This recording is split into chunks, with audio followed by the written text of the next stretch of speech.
Hello guys, so may mga pinipilahan dito ngayon. Korean street foods. And napakaraming choices ng mga street foods dito sa ayan, Burnham Park o sa night market. So, different stalls. May mga medyo may magkakaparehong luto. Pero I think they have different secret recipes para pasarapin pa yung mga benta nila. Ayan. So may mga chicharon like that. Ayan. May mga sisig, kabalin. So napakaraming tao guys. May pinipilahan pa nga dito yung ating tapa.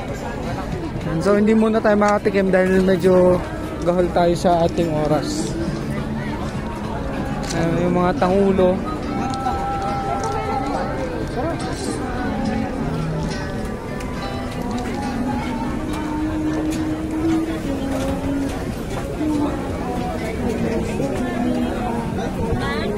Change na po.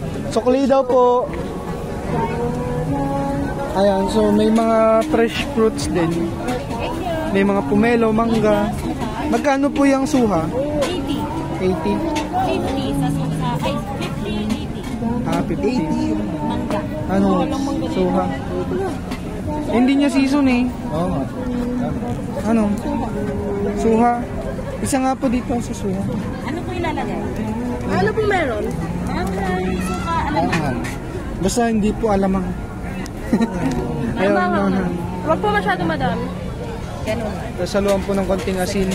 May asin eh. Ito po yung... May asin na daw yun. Asin at saka sili na po.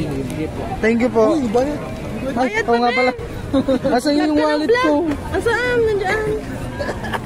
Ngayon guys, muntikan pa natin makalimutang magbayad. Oo, ano mo, thank you lang si ate.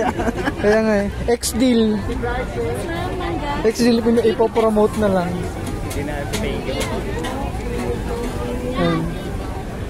Thank you po. Isang taste test tayo, be. So dahil bad trip siya, pakainin na lang natin. Taste test. Gusto ko 2 minutes na to. Anong lasa? Manghang, matamis. Ayan guys, so natatamisan siya. Yum.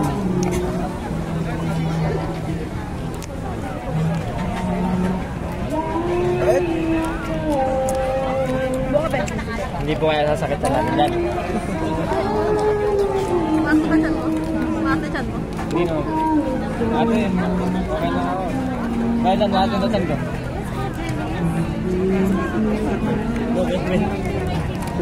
Kahit ano nga eh. Pinakain nyo yung ano, icing na may gravy. Dito. So weird. Ay, maliit lang pala bro. Isang piraso lang. Ay. And so, next